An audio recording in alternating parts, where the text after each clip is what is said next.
Welcome to Out of the Parx with John Marks. I'm your co-host Sam Stafford alongside, of course, John Marks. And Maniac is not here today. He's at the Jason Kelsey event at Sea Isle, the bartending event. So we'll see some stuff from him later, but just not on this show. So we had to make a special call to the pen, John, and we're bringing in righty Mark Feldman.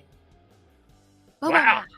What's up, everyone? Thanks for having me on today. I think they're calling me Michael Mercado of the Out of the Parx crew, making my season debut on episode 13. Excited to be here with you guys.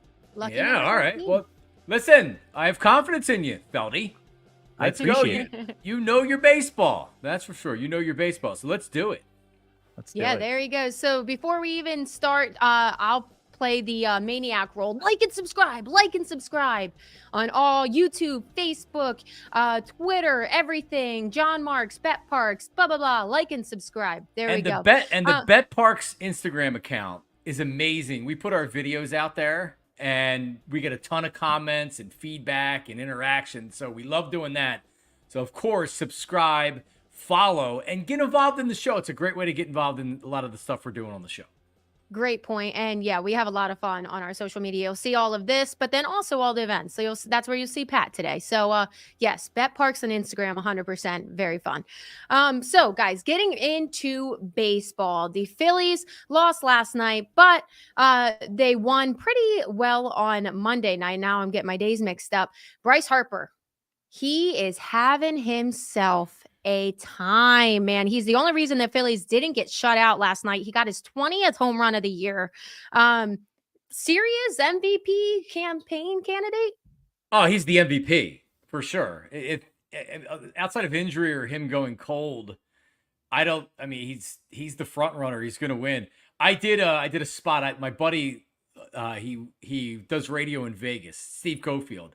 So he brought me on yesterday, and I'm like, why does he call me to do yesterday? It's like, oh, Bryce had 5 RBIs and 4 hits the night before, and they were asking me the same question. They're like, all right, because he's from Vegas. And they asked me the question, like, we've talked to you before. You've told us how Bryce Harper has essentially walked into Philly and become the man in town. He's aced everything that he's done. And yet another year, 2024, and this dude's putting up huge numbers, hitting over 300, top 5 in the league in RBI. Does he have the most home runs? I know with 20, he's right up there among leaders. This dude just brings it. And you saw it again last night, albeit in a loss, but over the weekend, I know he didn't hustle on Friday night. Maniac Malloy was very upset about that. But like, he's hot, and this is the time to get hot right now. As the weather gets hot, the Phillies kind of need a little pick-me-up so they don't kind of come back down to earth a little bit. And Bryce has been killing it, and he did it again last night. Yeah, I'm looking up the home run leaders. To your point, he's 3rd in the NL. I think he's 7th overall. Yep. But to your point, great. And also, just to point it out, May 1st, since May 4th or 1st, he's had 14 home runs, 39 RBIs, 28 walks, 26 extra base hits, a 433 on base percentage, 644 slugging percentage, and it's 1.077 OPS. And all of those, he's first in every single category since May 1st. So he's really heating up. And this is what you like to see. The Bryce Harper we love and know. Yeah, I guess Feldy, Ohtani also would be considered like a co-favorite or favorite to win the MVP. I got carried away there. But that's the kind of numbers he's putting up. Shohei Ohtani's been amazing this first year in LA, and Bryce Harper's right there. Yeah, I think this could be something where Ohtani and Harper, as we come down the entire season, this could be in September. It could be neck and neck for who's going to win MVP, as the Harper looking for his 3rd, 2nd as a Philly. So I'm excited to see that. And I think you mentioned it, John, a little earlier. Friday, Malloy and our Out of the Parx group chat was really upset with Bryce not hustling. Should have been at 2nd, said he should have been at 3rd, could have scored. But I really loved how Harper responded on Saturday with 3 RBIs, a homer. He's just a guy where he hears the noise. He knows he should have hustled more on Friday, might have cost them the game. But on Saturday, in a 12-1 victory over the Diamondbacks, he came back, he fought back, and he was just playing incredible. And I think that's what Philadelphia loves, and that's what the Phillies love out of Bryce. So, Sam, it's actually, Sam, my question to you is, does he hear the noise? Was he disappointed in himself after the game on Friday, or was he just Bryce Harper and he just smashed the ball on Saturday and Sunday? I don't know, but I mean, he certainly, the way he played afterwards seemed like it was some type of a like, I got to step it up. Well, to your point, He grounded into the double play. I mean, he cost him a couple times on Friday night, did Bryce Harper.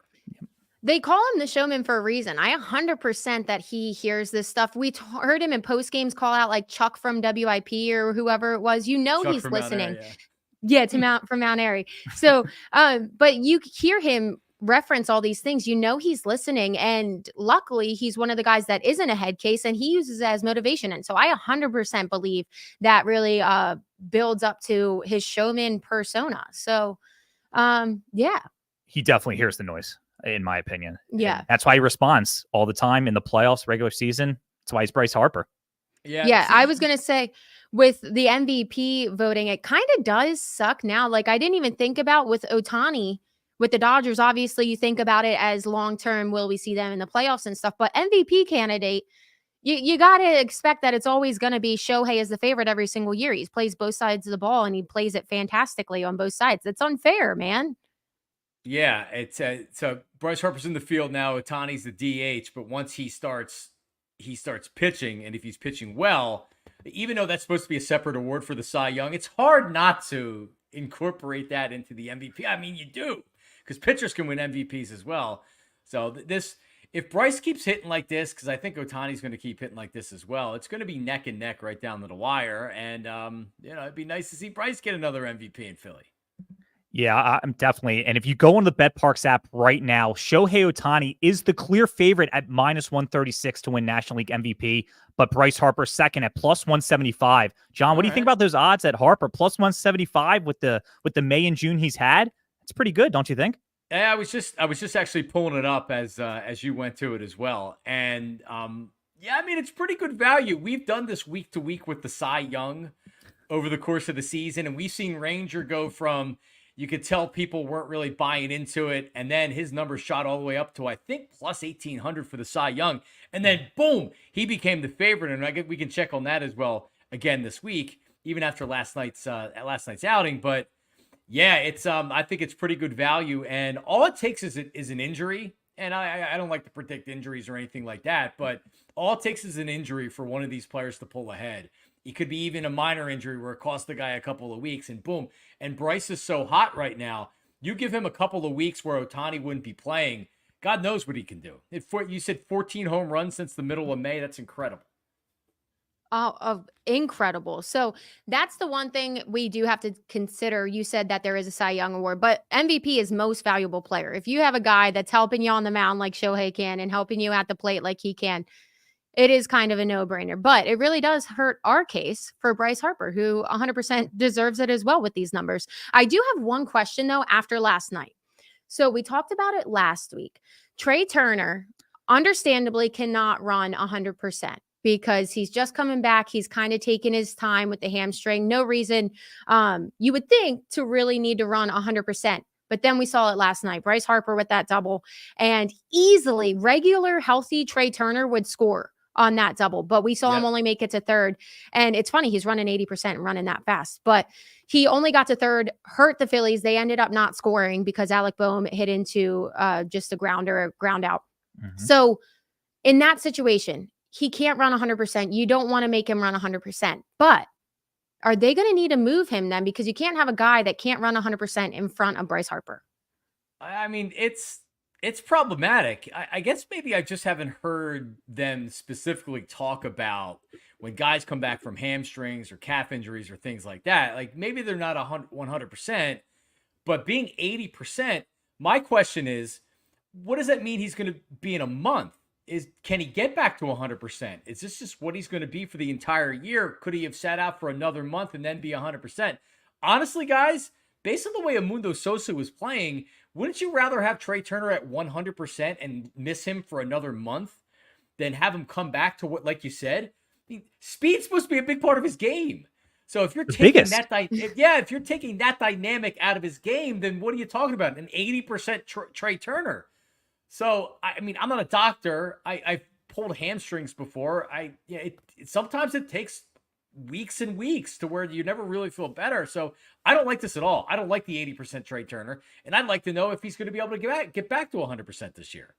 Yeah, John, that's a great point with Edmundo Sosa. He was filling in perfect. I wonder if because of the JT injury that we ended up finding out, now he's out, if they kind of wanted him back for that. But no matter what, not having JT is going to hurt this team. So a guy like Sosa who was performing, I agree with you, John. I would have rather him sat out too and just kept Sosa in. What do you think, Mark? It was definitely concerning to see that last night against a pitcher like Tarek Skubal. You really have to take advantage of all your opportunities to score a run. And to be honest, Harper hitting that in the gap, Turner had to score there. And when he didn't, and you saw him jogging around second and doing the whole thing, it really was like, whoa, he might not be 100%. And he's someone that you have to worry about his speed. And if it's not 100%, I don't know what you do. Do you rest him till the All-Star break? They announced JT's not going to be back till that Pittsburgh game, the first game after the All-Star break. But I think someone like Trea Turner, it's all about speed. So it was definitely concerning to me. And we got something we got to keep an eye on. Now, before we get into the All-Star voting talk, one thing that we do need to hit on, we're talking about how great Bryce has been, but swoon. It's still swoon, and you wouldn't even know it. So, guys, it's Wednesday. We haven't seen a Schwarber home run since last Tuesday. This is probably the biggest stint in June for how many years that we haven't seen a Schwarbomb. But you guys know I've been betting $10 every single time. I'm only up $15. Uh-oh. So I'm betting 10 today. We'll see how it goes. I might only be up $5. By this time next week, it'll officially be over June, but we'll see. I might be down. We thought it was impossible a week ago. Man, he has went cold. Maybe this is the time where you people out there, you go to the Parx app and you look for 2 home runs in a night. You look for some value because he can't possibly remain homerless here for the rest of the month, right? He's got time to turn it around, Sam. So maybe he is in a bit of a slump, though. He's had not back to back, but since we last talked, he had 2 games where he was 0-5.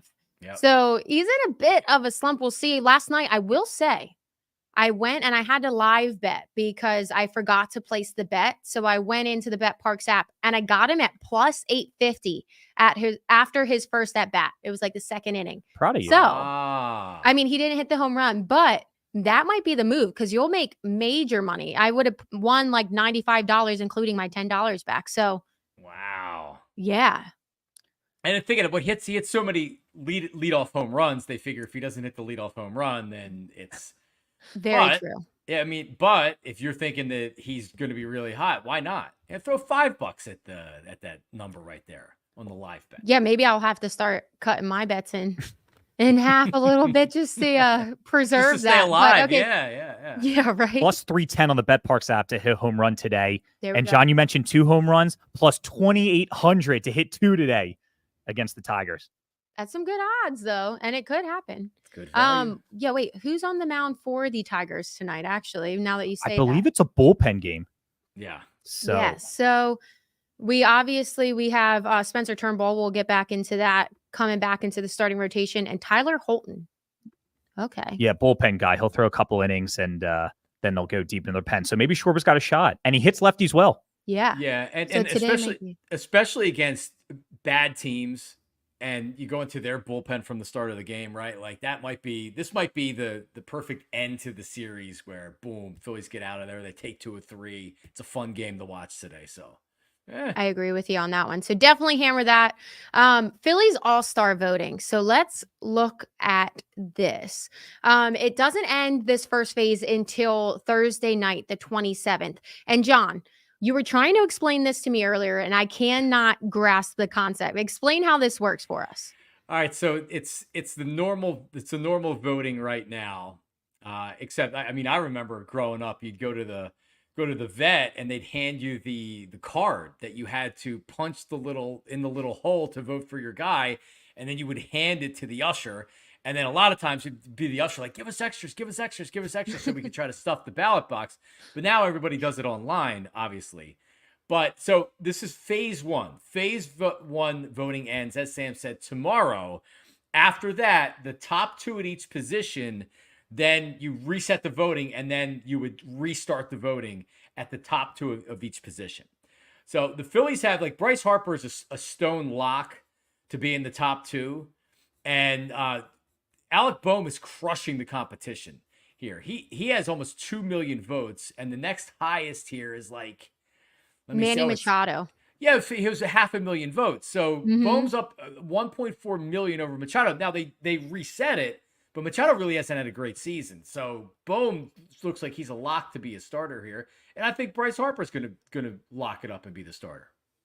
To your point as well, shockingly enough, this is just how much that the Phillies fans come out and show out.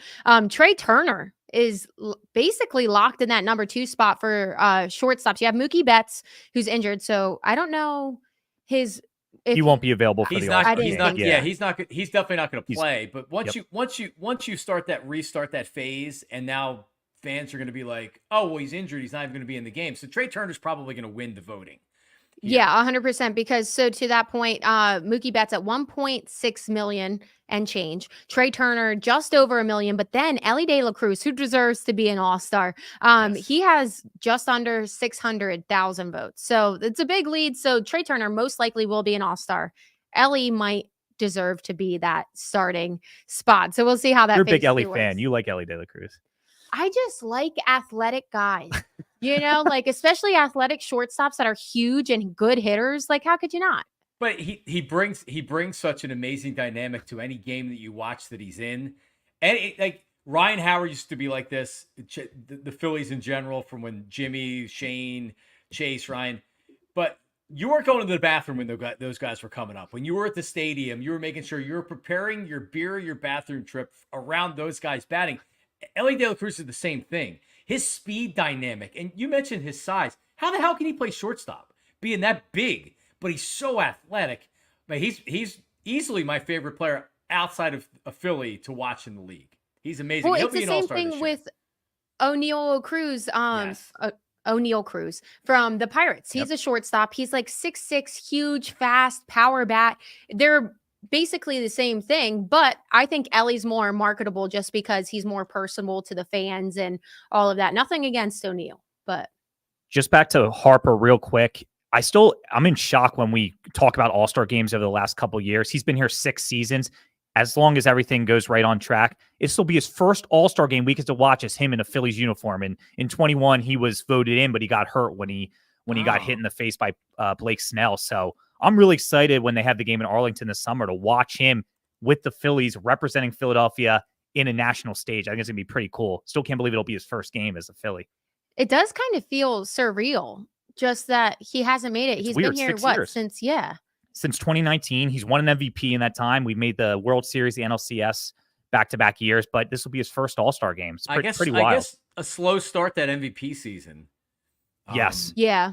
And He was like on a revenge tour after Snell hit him when he came back. Yeah. Oh, the revenge tour.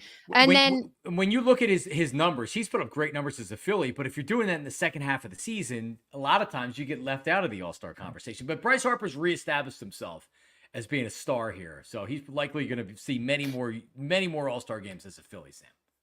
Well, and to your point, very true that we know that the Phillies have been notoriously is the word off to a slow start these past few years. So we're seeing this year, obviously they were hotter earlier, and we'll see if they can keep it up, hopefully. But looking at these outfielders, so the top 6 outfielders go on to phase 2. And guys, we got at least 2, almost 3. So Brandon Marsh is in 5th right there for the Phils, and Nick Castellanos in that 6th spot. And you might be like, well, whoever's behind Nick Castellanos might sneak up on him. No, in that 7th spot, it's Johan Rojas.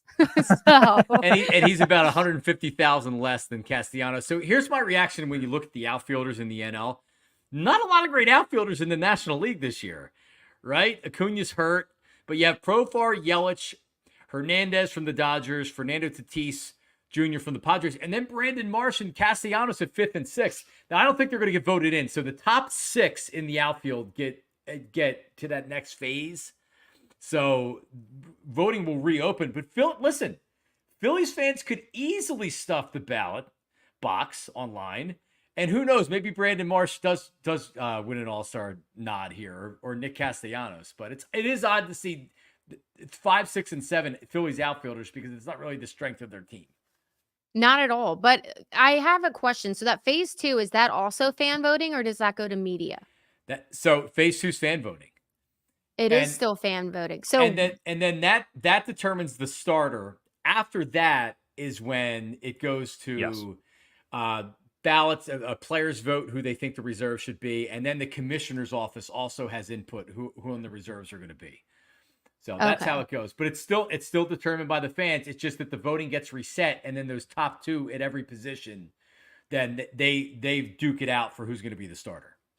Yeah, and obviously top 3 for outfielders. But yes, if it's fan voting, it would be Philly against everybody, and it wouldn't surprise me if Philly wins because they've already done millions and millions on votes. Imagine in that phase 2, if Philly fans see Brandon Marsh and Nick Castellanos as a possibility, they're lighting it up.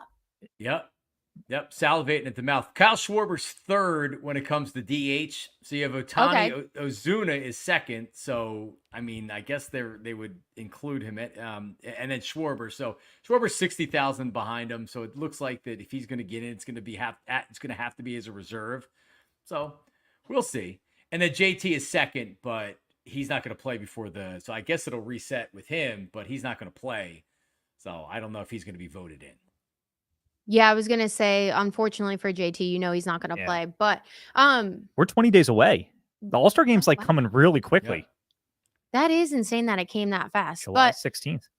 Everybody watching this, you got one more day to get those votes up. Make sure that the Phillies make it to phase 2, and then we're resetting and we're going lights out, baby. By the way, Bryson Stott's third, and he's almost 200,000 votes less than the next one there. So it doesn't look like he's gonna be in the final phase. But I guess you never know. Phillies fans have done crazier things in their time. That's true. Yeah, but it's also surprising. Just to see some of these. So second baseman is Marte from the D-backs is leading that one. But then you have like Corbin Carroll for the outfielders, like not even close. And I feel like D-backs fans would have really rallied around that. So it's surprising. Yeah, he's really struggled this year. Yeah, I guess maybe that's why. But okay, looking on to where else the Phillies succeed. And that is our Cy Young watch, guys. So looking at the updated version, Ranger didn't have the best performance last night. Well, I guess he was kind of spot on until that fifth inning. Yeah. Bad inning. Yeah. He couldn't control it then. And it wasn't even like they were getting power hits, which is really frustrating because sometimes it's like, he misses one spot and it's a home run. It lights him up and you can't do anything about it. They just connected and they got a string of singles there to bring in 4 runs in that fifth inning. Unfortunately for Ranger, bringing his ERA to 2.01. But fascinatingly enough, that's a tough word to say, he's still the ERA leader for the National League. And fun fact, so I have to pull up this picture real quick just to get the numbers right. But the top 3 ERA leaders in the NL are all Philadelphia Phillies. So you got Ranger Suarez at 2.01 now with the ERA. And then you got Sanchez, the second best ERA, 2.67, and then 2.73 for Wheeler. So absolutely incredible and very good for their rotation. But so yeah, Wheeler plus 200 in that Cy Young watch, Ranger at plus 450, Tyler Glass now tied with him at plus 450, and then Iminaga, whatever, I can't say his name, at plus 650. Cubs guy. Yeah, that's what we'll call him. So still looking good for Phillies fans. Yeah. And Aaron Nola, I was looking at the same things you were. Aaron Nola has 11 quality starts this season. Zach Wheeler has 12. So you want to know a big reason or the reason I'll say why the Phillies are where they are right now. Their starting pitching has been unbelievable. And Chris Sanchez coming in and you pencil him in to be like, all right, quality 4. No, he's been much better than a quality 4. In fact, he got a new contract. But the starting rotation outside of Taijuan Walker, who we'll talk about coming up in a second, has been unbelievable. Really has. Yeah, well, you just hit the head on the nail. Taijuan Walker has obviously been the weak spot, and we kind of tried to have the optimism and tried to cheer him on, and we knew from the beginning how long would it be until we saw Spencer Turnbull again because he was lighting it up in the beginning of this season, and we're seeing it today, Mark. Yep. So Spencer Turnbull comes back. He's on a 70 pitch limit just because he has been coming out of the pen. I think he threw like 50 pitches on Friday. He had 3 innings in his outing. So they're trying to build him back up. To your point. Yep. Yeah. So Spencer Turnbull, what do you guys expect from him? Do you expect him to just not skip a beat and come right back in as strong as he was at the beginning of the season? Go ahead, John. I mean, I need him to go 5 or 6 innings and give up no more than 3 runs. I need him to be the 5th starter. If he dominates or he looks as good as he did in his first stint as a starter, awesome. I don't know how the Phillies are going to lose. But like, I just need him to come in and not do what Taijuan Walker started to do, which was give up runs early and really give your team not much of a chance. I was at the game on Friday night. I could hear what the crowd was chanting. I didn't know how loud it sounded at home. But it was another bad start. I mean, you could tell that something was off a little bit. He was getting crushed. And Rob Thompson even said after the game, I don't know if he's healthy. And Taijuan Walker said, I'm healthy. Well, he goes on the DL. I really wasn't that surprised. But, it's like a lot of times these problems work their way out on their own. And that's happened with Taijuan Walker. And who knows when he's going to be back. Who knows if he ever gets his job back. But I think everybody will agree with this, that if Turnbull comes out again and pitches well, he's not leaving the rotation. This is his job to lose now. To before, the Phillies almost had to defer to Taijuan Walker because he hadn't started this year. Well, he started this year and hasn't looked good. So Turnbull, this is a huge opportunity for him to establish himself. He's on a 1-year deal. If he comes in and he takes this job and he has a rest of the season that is an above average or a good season, he's going to get paid next year. So, I mean, that's my hope, is Turnbull comes in and takes the job, and then this team is really, really going to roll. Yeah, I think this is a perfect opportunity for Turnbull to make his claim that he deserves the 5th starter spot for the rest of the season. And I think this is a perfect game for him to get back into the rotation. The Tigers are not a good lineup. Even last night, they scored 4 runs, like you kind of mentioned, Sam, a little fluky. It's not like they're smashing the ball. They don't have a ton of great players. So I think this is a great lineup for Turnbull to get back into it. His former team, he actually in 2021, this clip on Twitter is kind of going viral. He threw a no-hitter into the 9th inning, or had a no-hitter into the 9th inning. So he's pitched well at Comerica Park. He knows the ballpark. He knows some of these players. I'm expecting a great outing out of Turnbull. The pitch limit might limit his innings to 5 or 6, but I think he's going to go 5-6 innings, 1 run, 7 strikeouts, few hits. So I'm expecting big things out of Spencer today. Yeah, I'm right there with you, Mark. I expect him to have a good outing. You don't have that strong of a lineup for Detroit. He's pitched there before, so we'll see. Hopefully he comes out here in less than an hour and he's lights out. But I agree with you 100%, John, that this is his job to lose. And how could it not be? Taijuan Walker, you had to give him a chance. He didn't live up to it. So hopefully Turnbull can come back in and just fit right where he was before. Before we wrap up this Philly section, guys, I saw this and I thought it was kind of interesting. So Dave Portnoy, we all know him from Barstool Sports. He's notorious for putting big money on people that he thinks are going to win. And most of the time he's pretty successful, or at least his pick makes it to the end and he's close. Placed $200,000 on the Phillies to win the World Series. What do you think about it? A lot of money. I wish I had that much money to bet. Yeah, right. Yeah, remember when Floyd Mayweather he would tweet out a winning betting ticket, and it'd be like, wow, he just won like $5 million. He was betting NBA Finals games or things like that. Imagine how many betting tickets he didn't tweet out, and the losers that he had, right? So it's a lot of money. Now, if the Phillies win, it pays off. Man, he really believes in this team. I mean, I guess, like, if you're not in the Dodgers really haven't, they've kind of been, the Dodgers and the Braves have been the best regular season team, and then they just haven't done anything. So that's the one thing from a betting perspective that I would be worried about, is the Phillies have been doing so well. They're going to be sitting out that week, and you're going to have, at least the last 2 years, the team that got in late and when it was hot were the ones that ended up in the World Series. That's not going to be the Phillies this year. They're going to be kind of sitting there waiting for the playoffs to start.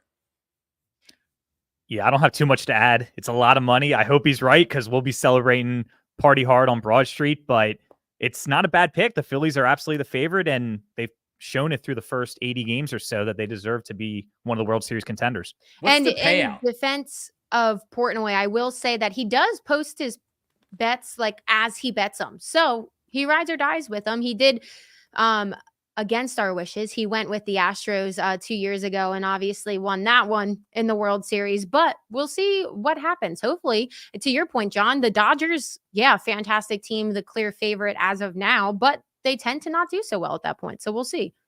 Yeah, $1.5 million he would win. Yeah. If Wow. the Phillies won. Plus 500 on the BetParx app for the Phillies to win the World Series, currently third behind the Dodgers and Yankees. Yeah, so Oh. we could only hope. It's also pretty cool just because he is notoriously a huge Boston fan because that's where he's from. So Yep. it's pretty cool to Right. have somebody from Boston He had the root for Celtics. Philly. He's good. Yeah. He's- Well, maybe that's actually to your point. Maybe that's why he did it because the last time the Boston Celtics won, Yeah. the Phillies won. Ah, 2008. Maybe we figured it out. Good mojo. I like it.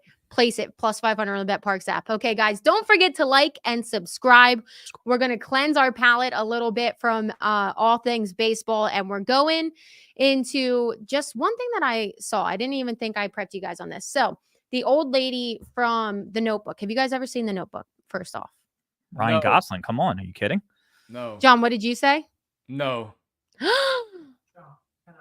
Oh, okay. So our producer Producer Albert not Albert happy said, with that. John, 10 out of 10. You got to So- watch it. I would say that if you asked 100 people, 98 people would say yes if they were being truthful, right? I honestly, I've never watched it. I'm not a big movie guy, and that was during a period of time where I wasn't watching any movies.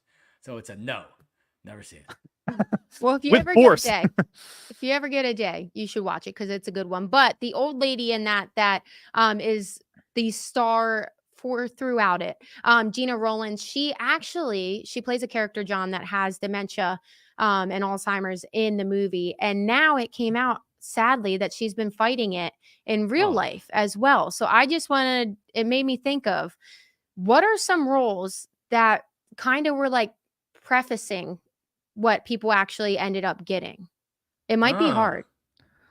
But Yeah. It's a good so question. just I have for to think about example, that. like Heath Ledger and the Joker, like he was in that role and ended up making him go Yes. crazy, getting too into the role.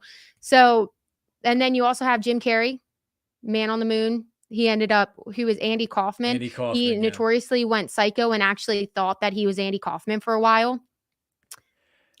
It's hard. You guys Yeah. got any off the Well, top of your head? a lot of times with these actors, the art is imitating life, right? So look at Nicolas Cage. He's not far off from a lot of these characters he's playing, right? So nothing would surprise me from him.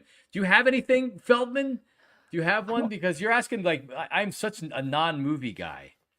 Yeah, I don't know if I have anything specifically. I don't know if this counts, but Space Jam, like Michael Jordan, like he plays No. basketball and does that count? That's I think he got that part because he already was oh, okay. it. But you're No. kind of on it. I know it's hard to hit you guys Maybe on like the spot. I meant to 25%. give you guys a little bit of a hint. I'll think about it for next Matt week. said the Joker, and to his point, because we mentioned Heath you had Ledger, that. but also Joaquin Phoenix. Oh, He geez, went yeah. a little psycho after his portrayal of the Joker, which Joker 2 is coming out soon, and I'm excited for that as well. So it would have to be like morbid. It would be drug overdose or cancer or something like that. Like somebody played a character and then they overdosed or something. Yeah, So you're right. It is kind of morbid now that you're talking about it because it would be Man. cool if somebody was like a happy-go-lucky character and they're like, and now I'm fantastic. I Right. know this is Alzheimer's. But yeah. yeah. Okay, well, that was a tough one. So we'll move on and we'll get right back into baseball because it's a baseball show. So Like and subscribe. YouTube comments. We're live right now. You got any questions? Hit up Jon or Sam. Like and subscribe. Back to you. Yeah. great job, Mark. You're doing fantastic. I Thank you appreciate for keeping me on target. So MLB news. Edwin Diaz, we talked about him earlier this year, but he was just found guilty for having a substance on his hand. And when they showed like the up close pictures and stuff that you can see online, he definitely was cheating. we're Such showing a it now. Mets thing. Yeah. And you can see it Oh over my here. God. Such a Yeah, no, Mets, dirty, it- gross. The still picture that you're talking about, Sam, I know the exact one it is. It looks like he soaked his hand in syrup or like to a pine tree and then So came onto the obvious. field, right? It's so obvious. I mean, there hasn't been a lot of players, especially recently, that have been caught. And even though he denied it, he's like, well, I'm not going to appeal. Like, well, hang on. What do you mean you're not going to appeal? It was just what you're normally doing, you should appeal. It actually makes sense. This guy's like freaking out because he struggled. I mean, really between injury. Remember, he was jumping up and down with the World Baseball Classic. It cost him the season because he got injured, had the knee injury. So now he's struggling this year. So what's he doing? So he's trying to get that grip so he can get strikeouts and he can get back on track. And now he got caught. This is a disaster for him. And yeah, that's the picture right there. Yeah, like I realize that substances are used on baseballs, and that Major League Baseball, and it's part of it's their own fault. They make the ball so slick, and it wasn't always like this, but they're really slick. So these guys are trying to get something for a better grip, and the rosin and the sweat and the dirt only goes so far. That right there, that's how you get the arm action. That's how you get the spin. That's how you get all that stuff. So, I'm Yeah, glad but they to your called. point, guys figure out how to get away with it. You shouldn't. Sportsmanship, you shouldn't. But like, put something in your hair, use hair gel, like act Sure. like you're fixing your hat, like something sneaky. His was so obvious, and it's just so typical Mets. To your point, he did get ejected immediately, like we just saw, and then he got banned 10. for 10 games. I don't know how that works. Is it like 10 what would have been him coming out of the Just pen, or just games. 10 consecutive? It's 10 consecutive, and it's just so that's why as a pitcher, when you're like a starter, you get suspended 10 games. You It's get only one. 2 starts, but a bullpen pitcher, he might pitch 5 or 6 of the 10 games if the Mets keep winning. So it is kind of a big deal. They are just starting to get on the right track, the Mets. But yeah, he's a Yeah. cheater. And And- he knows it. He declined Yeah. it. To your point, you said that. He declined an appeal. How obvious can you be? Yeah. Good. Like you said, good. It's a Met, Yeah. and we know they're cheating, and hopefully no Phillies get caught doing it because we can't lose. Knock on wood. Knock on wood. Yeah. I don't think they need to because we're really good, John. So Really good. there was a fight last night, Mark. Yeah, this was interesting. I thought it made sense to bring to the table the Nationals and the Padres. They've been really in a back and forth series the last couple of nights. They're in a NL wild card race. And I wanted to kind of bring up a benches clearing brawl. So just very quickly, the background on it. On Monday, the Padres were down 3 in the bottom of the 10th, and Jurickson Profar hit a walk-off hit for the Padres to have a big comeback. As he's celebrating in front of the Nationals dugout. He's kind of like sort of rubbing it in their face. He admitted that he was trying to talk to the fans on the third base, but the Nationals clearly didn't like that. So on Tuesday, Keibert Ruiz, the catcher on the Nationals, and Profar, they're kind of arguing back and forth. And what happens is, as I'm going to play it here, they start to get in a little bickering fight, and and the bench is clear. So blah, blah, blah. They keep fighting, and eventually Mackenzie Gore hits Profar. It'll pop up on the video we're showing. And this is the beginning of the game too. So they didn't waste any time. Yeah, wow. Yeah, this is the bottom of the first. The Nats were really upset, and Mike Schilt, the manager on the Padres, finally gets ejected at the end because he's like, pretty much he's like, why didn't the national pitcher get ejected? So it ends up happening where Manny Machado hits a home run and kind of ends up rubbing in the Nationals' face. Here's where he's going to get hit in the foot, and the Mike Schilt gets ejected. But the question is, as we show this and kind of wanted your opinion, what's the craziest benches clearing brawl either you've been in person for or you've seen? Sam, I know you had one we were talking pre-show, and then John, go ahead. Oh, yeah. I'm just watching that clip. It is kind of funny, though, because the pitcher kind of sold it. You hit him barely on the foot, and he just goes, man, it looked like he actually did it on accident. He kind of bought me on that one. But so my most notorious one that I remember was Yankees versus Detroit in 2017, John. And it's more so like just the memory of where I was. I was literally covering the Little League World Series. So I was in the media section. They were doing an entire award ceremony for sportsmanship and Little League and all this like nice, positive baseball stuff. And you have like the media screens like in the section, and it was playing baseball, and it was the Yankee Detroit game. And all of a sudden, benches clearing brawl. And it was like Sanchez, the catcher, like popping. I forget who it was exactly, but it was a fantastic brawl. And it ended up being a game where there were like 2 benches clearing brawls, and it was just insane. But the best part of that story is how bad those fights were. And then I was watching a sportsmanship Little League World Series event live.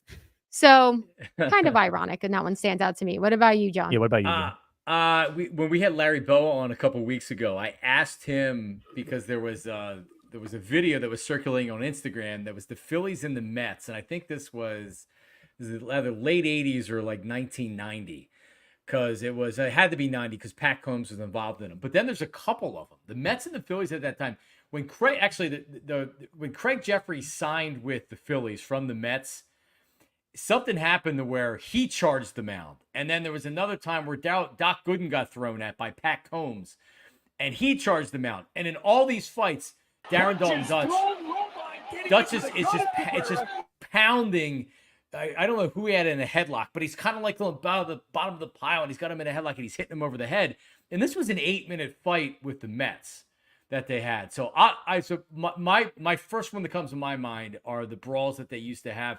I remember it was Lenny Dykstra and Rick Dempsey, who was the catcher of the Dodgers. And I thought of that because it started where Lenny came to the plate and Dempsey was saying something to him, and then Dykstra was talking back, and then Dempsey stood up, and then Dempsey took his mask off, and then they were shouting in each other's face, and then boom, I think Dempsey threw the first punch at him, which was that was actually cool. A lot of times these type of fights are just a lot of bullpens empty and they're talking. I like when there's actually fists thrown and there's punches. I agree with you 100%. Yeah, this one right here is the Detroit Yankees one that I was talking about, and it happened multiple times. You could see Nick Castellanos was in there, but yeah, Sanchez was the one that ended up getting in the most trouble there because he was actually getting under there throwing uppercuts. He kept trying to look like he was breaking guys apart, and he was like sneaking uppercuts. But yeah, that's awesome. I just love when there's actual fights. I was going to ask about yours, John. So I looked it up. Lenny Dykstra. That was around the time. So you said it was like in the 90s. So that was when he came over from the Mets. So was he involved in a lot of that chirping? Like, were they going after Lenny? Was he starting it? I don't think it was Lenny. It was there were a lot of like Roger McDowell. And so here's the Rick Dempsey. Got up, he took off, and there we Dempsey threw it. The bench is cleared, and that's a good one. Baseball, free for alls, no one was hurt, but everybody and there's had Dutch, a lot of fun. First guy out there, in the top half of the seventh inning. Now, I have a question. Would they get suspended for a long time back then? Because obviously it's much more severe now, like they try to prevent it. But I feel like back then it probably wasn't as bad. Yeah, I honestly don't like. I don't think it was looked at. I mean, how can you not love it? And that's fight. By the way, is that fight number 2, or is that fight? Was that not the original one? That was the. I think it restarted, but yeah, same one. It is. I mean, I don't know if because they don't really crush these guys. They'll give them 5 games or 10 games. Like they're more worried about the cheating, I think, than the fighting. Because honestly, we showed the clip earlier. I don't know why a player would get tossed after that. I'm going back to the Profar incident. He threw a 75-mile-an-hour curveball and hit him on the foot. It seemed like to me a pitcher that's like, I have to hit him, but I'm not throwing 90 and hitting him in the back or the butt. You know what I mean? Like I'm making a point so we can move on from it. A lot of times when you police yourself, then the umpires don't have to really get involved. If he would have thrown hard at him, I think you could have made the case to throw him out. I don't know. Like something like that, it should be over after he hits him. Yeah, to that point, I noticed like with the Yankees and Detroit one, we didn't see it in that clip, but when I was watching it earlier, trying to refresh my memory, they were actually throwing hard, like fastballs at each other's backs. So to that point, yeah, like the Profar one, like not as terrible, like I said earlier, like it kind of looked like it could have been an accident. It was pretty convincing to me. Yeah, I think the only reason that the Mike Shildt and the Padres were really upset is he did warn both teams and the pitcher, and it's literally the next pitch, no matter what happens. Like he's getting hit. Like you said, John, it was a curveball, but I kind of was on the Padres side. I kind of thought he should have got ejected because you hit him. And real quickly, honorable mention as a brawl, the Hunter Strickland Bryce Harper brawl when he was on the Nationals versus the Giants. They were replaying that a few months ago when the Phillies were in San Francisco. Harper chucks his helmet. He missed him. People are saying he did it on purpose. I don't know if he just missed or missed on purpose, but I think that was a great one. And the Nats and the Giants hated each other back in the day. That was a pretty good one as well. Yeah, they did. That is a good one. Remember Bryce got Cole Hamels nailed Bryce for no reason other than he was a young Bryce Harper. Yeah, in the rib. And Bryce took it. He knew it. He took it right in the back, and it hurt. He took it, walked to first, gave Cole a little bit of a look. I remember, didn't Cole after the game admit to doing it too? That's what I was just going to say. The best part was that Cole admitted that he did it on purpose. Welcome to the league, rookie. Yeah. Right. It really was. So, like, I wouldn't want to get drilled in the back anytime by a 90-some-mile-an-hour fastball, but you know, it's part of the game. Stuff happens. Oh man, I just love bases clearing brawls. It's so fun. But Mark, tell them what to do. Like and subscribe. Follow Bet Parx and Out of the Parx. Check us out on all the platforms. We got a podcast version and we got video versions on our socials. Like and subscribe. Check us out every Wednesday. Okay, John, it's called Out of the Parx. So who are you taking to go out of the Parx this weekend? We have the Marlins coming in for a 4-game set. But I do want to know, Everybody listening, just a warning, because Jon said last week, and this has happened multiple times throughout this year, everything you're calling for the weekend, it happens the Wednesday game. Yeah. So whatever, take it for a grain of salt. Whatever Jon says for the Marlins this weekend, you might want to also bet today. Yeah, no, you want to bet today. Don't wait. Don't bet this weekend. Because I had said, and we put the clip out on Instagram. I was talking about 2 or 3 home runs for Harper and for the weekend. And then I'm at the game on Friday night, and he smashes it. It misses being a home run by what? Less than a foot, like a couple of inches. Went off the top of the wall. So we were talking about Schwarber. All right. And we have the rest of the weekend ends June. And you know what, Sam? I'm going down with the ship. I'm bet big on Schwarber. He's not going to end June like this. Do we really believe after all this talk about June Schwarber that he's going to end June like this? No. Bet him now and bet him this weekend. Schwarber's going long, and he's going to finish June strong. I like it. I'm riding that horse too, because obviously I've just been on Schwarber every single day. Mark, who would you take? You know, it's a good question. I think, honestly, I would take Alec Bohm. I think Bohm is going to hit a bullpen game. There's going to be some lefties the Tigers are using. Give me Alec Bohm to hit a homer against the Marlins, especially on a Saturday night. I'm going Bohm hits a homer on Saturday. Oh, getting specific with it. I like firework night. So I just feel he's going to hit some fireworks at that game. I like it. Okay, so then, Jon, you also, normally this is Maniac's part, but you guys have Mark's and Maniac Moneyline Boost that is for today, Wednesday. So your guys' combo, you have the Yankees money line. They are at the Mets. And then you also have another away team, the Blue Jays at Boston. It was at plus 315 on the Parx app. And now you can get it at plus 400. Yeah, and let me point out that we are on a winning streak. Last week, bam, we nailed it. So let's make it 2 in a row here as the Yankees and the Blue Jays plus 400. Bet 10, win 40. Bet 100, win 400. And we boost you. We get it up there with the Marks and the Maniac money line. So hit it up. You can hit it up every Wednesday. We'll talk about it on the air. But get to the Bet Parx app and check it out. I love it. Okay, guys, we have about 15 minutes until the start of this game. The game 3 in Detroit.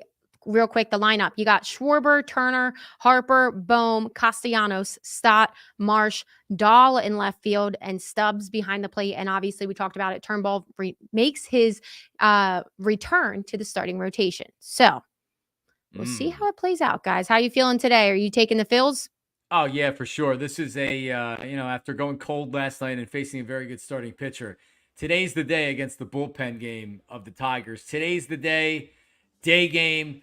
You could see a couple of homers here within this lineup. So, and isn't it crazy? You see Alec Bohm now, and the producer that he is at the plate, not just with hitting home runs, with singles, doubles, a little bit of everything.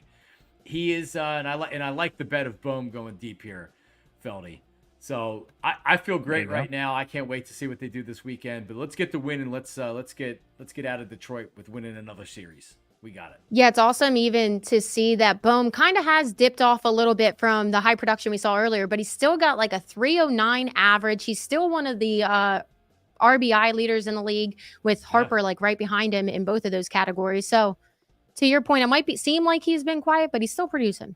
Yeah, I like the Phillies to win today. I'm going 7-3 on getaway day, and I've never seen a player use an off day like Bohm had in Boston that Thursday night. He's been on a tear ever since. So I think the Phillies win big, Turnbull pitches well, and the Phils win another series and take 2 out of 3 in Detroit. Awesome. So the Phils are the favorite at minus 162 on the Bet Parx app.